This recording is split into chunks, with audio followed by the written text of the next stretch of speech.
Salut tout le monde et bienvenue encore une fois sur votre chaîne préférée, Chris Yapi TV. Nous allons faire un petit tour du côté de l'Afrique de l'Ouest, plus précisément sur les terres sénégalaises, pour vous présenter cette très belle nouvelle. En effet, les candidats à l'élection présidentielle réclament un scrutin dans les 6 semaines à venir. Des 20 prétendants à la présidentielle sénégalaise, 15 candidats insistent sur le fait que le scrutin doit être tenu au plus tard avant le 2 avril, date à laquelle le mandat du président sortant Macky Sall arrive à terme. Les 15 candidats insistent également sur le fait que la liste des candidats approuvés ne doit pas être modifiée, selon un document signé par certains des principaux candidats, dont Bassirou Diomaye Faye, détenu pour incitation à la violence, et l'ancien maire de Dakar, Khalifa Sall, précise Africa News. Le chef de l'État souhaitait reporter les élections de plusieurs mois afin de résoudre les différends relatifs à l'éligibilité des autres candidats. Cependant, le Conseil constitutionnel a annulé la décision présidentielle, estimant que ce report était inconstitutionnel, rappelle le même média. Le président Sall a déclaré qu'il veillerait à respecter la décision du Conseil et a promis la tenue du scrutin dès que possible.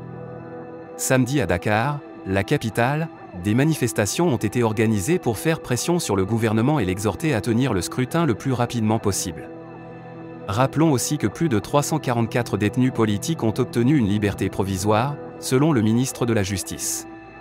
Au moins 344 personnes détenues pour diverses accusations en lien avec les activités politiques ont bénéficié de la liberté provisoire à Dakar ces derniers jours, a annoncé ce mardi la garde des Sceaux, ministre de la Justice, qui souligne que ces prisonniers, qu'on surnomme détenus politiques, ne le sont pas, selon Maître Aïssata Tall Sall, au micro de RFI, qui s'exprimait lors d'une conférence de presse sur l'actualité judiciaire. La même chose est en train d'être faite dans la région, le ministre de la Justice a indiqué que 272 détenus devraient également bénéficier de cette mesure dans les prochains jours. Rappelons que le chef de l'État Macky Sall s'est engagé en Conseil des ministres à mettre en œuvre un processus pragmatique d'apaisement et de réconciliation pour préserver la paix et consolider la stabilité de la nation. Voilà la situation politique très bouillante que vit actuellement le Sénégal. Le président Macky Sall, actuellement secoué de toutes parts, ne sait plus à qui réellement s'en prendre. De l'autre côté, la CEDEAO ne s'est pas encore ouvertement prononcée sur des sanctions par rapport à cette décision de coup d'État constitutionnel qu'a prise le président Macky Sall. L'Union africaine a aussi porté des vétos en donnant au président Macky Sall l'ultimatum de restaurer la Constitution ou de respecter le jour de l'élection présidentielle. Mais jusqu'ici, nous voyons bel et bien que le jour de l'élection présidentielle, qui devrait être tenu le 25 février prochain, ne peut plus être vu. Le temps de la présidentielle nous tient à la gorge aujourd'hui, et pour cela, ce dernier, bel et bien par ses opposants, ne cesse d'appeler le président Macky Sall à tenir ses élections au plus tard le 2 avril prochain, date à laquelle le président devrait quitter le palais présidentiel. Eh bien, mes amis, qu'en pensez-vous donc, particulièrement face à cette situation très bouillante que vit aujourd'hui le pays ? Le Sénégal, laissez donc massivement vos commentaires pour nous aider à mieux étudier ce sujet du côté de Dakar. Épisode palpitant de la résilience malienne, une histoire où les forces armées, telles des sentinelles de la nuit, ont repoussé une attaque terroriste dans la région de Ségou, créant une symphonie de bravoure et d'efficacité. Accrochez-vous, car la scène est illuminée par les éclats des échanges de tirs et la victoire danse au rythme des forces armées maliennes. Imaginez cette bataille nocturne comme un ballet sous les étoiles, où les assaillants, tels des ombres sinistres, ont tenté d'envahir la ville de Gono. Mais l'armée malienne, pareille à une chorégraphie militaire parfaitement synchronisée, a réagi avec une promptitude saisissante. Les échanges de tirs ont créé une musique dissonante, mais la mélodie de la défense malienne a finalement prévalu.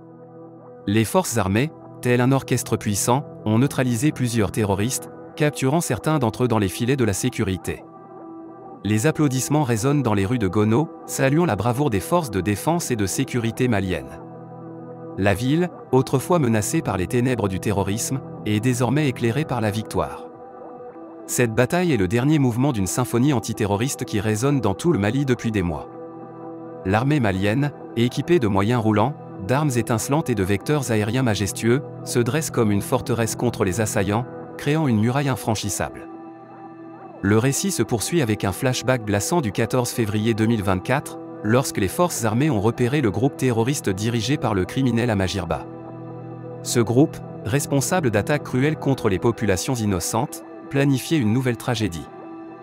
Mais les vecteurs aériens ont tracé une ligne dans le ciel, mettant fin à leur sinistre projet par une frappe chirurgicale bien ciblée. Dans l'après-midi, les troupes aéroportées ont joué une partition de précision, traitant avec minutie un groupe de terroristes tentant de fuir. L'histoire se dessine comme un scénario d'action hollywoodien, mais c'est la réalité audacieuse des forces armées qui se déroule sous nos yeux.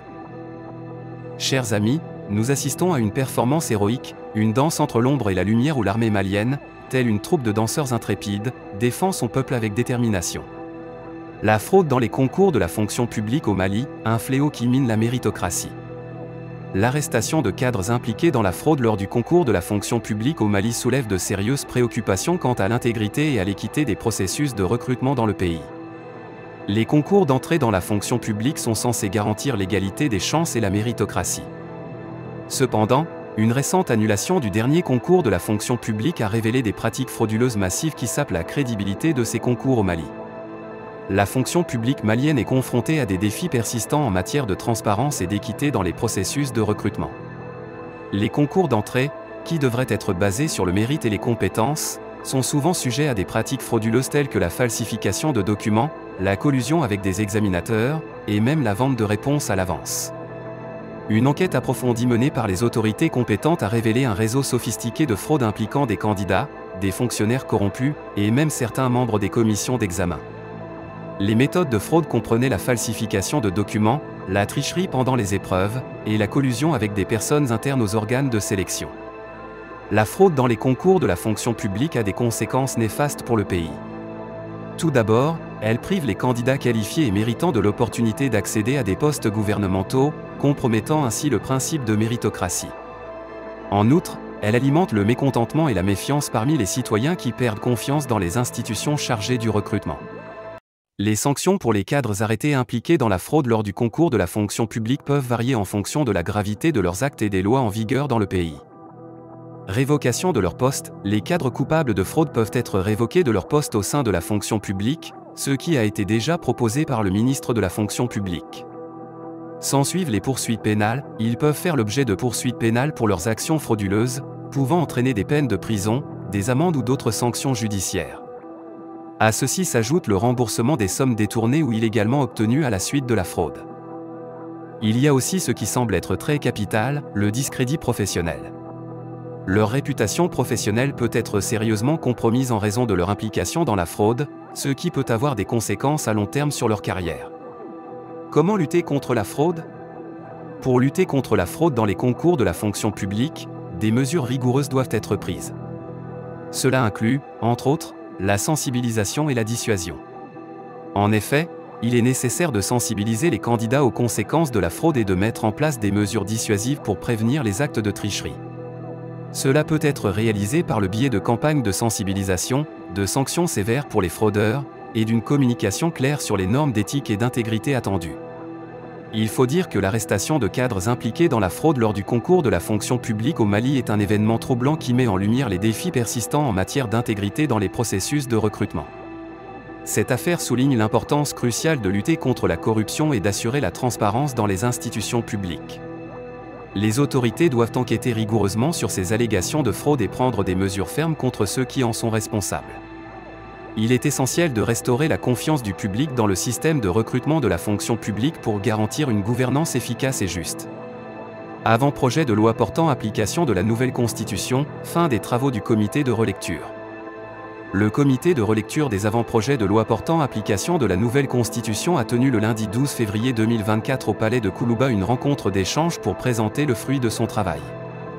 Après un briefing à huis clos avec ses membres, le président du comité, le professeur Fouzni Samaké, a fourni des détails lors d'une conférence de presse, sur instruction du président de la transition, son Excellence le colonel Assimi Goïta, chef de l'État. Un comité de relecture des avant-projets de loi portant application de la nouvelle Constitution a été mis en place. Ce comité, dirigé par le professeur Fouzni Samaké, est composé de 25 membres. La création de ce comité reflète la volonté affichée du président Goïta de réévaluer et d'apporter les modifications nécessaires aux textes qui doivent accompagner les dispositions de la nouvelle loi fondamentale du Mali. Concernant le déroulement des travaux, le président du comité de relecture des avant-projets de loi portant application de la nouvelle Constitution, le professeur Fouzni Samaké, a expliqué que leur travail a porté sur 11 avant-projets de loi organique, 3 avant-projets de loi ordinaire, et un avant-projet de décret. Il a souligné l'importance de ces textes pour la mise en œuvre de la nouvelle Constitution et a précisé que le travail du comité est important pour l'avènement de la 4e République. Le professeur Samaké a mis en lumière des textes indispensables pour le fonctionnement de la 4e République, citant en exemple les lois organiques régissant certaines institutions telles que la Cour des comptes, la Cour suprême et la Cour constitutionnelle. Il a également évoqué la loi électorale et d'autres dispositions novatrices de la Constitution, notamment celles liées aux langues nationales.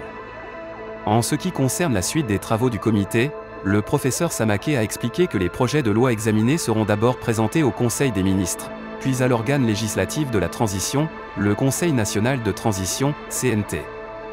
Abonnez-vous à notre chaîne pour être témoin de la suite de cette épopée, pour entendre le prochain mouvement de cette symphonie africaine. Que la danse de la résilience continue, et à bientôt pour de nouvelles réflexions captivantes sur les enjeux qui sculptent l'avenir de notre continent. Chris Yapi ne ment pas, laissez donc massivement vos commentaires pour nous aider à comprendre. Du côté de Dakar, abonnez-vous à la chaîne si ce n'est pas encore fait, partagez la vidéo avec vos amis si vous l'avez trouvée intéressante, et à très bientôt pour de nouvelles vidéos. Bye bye.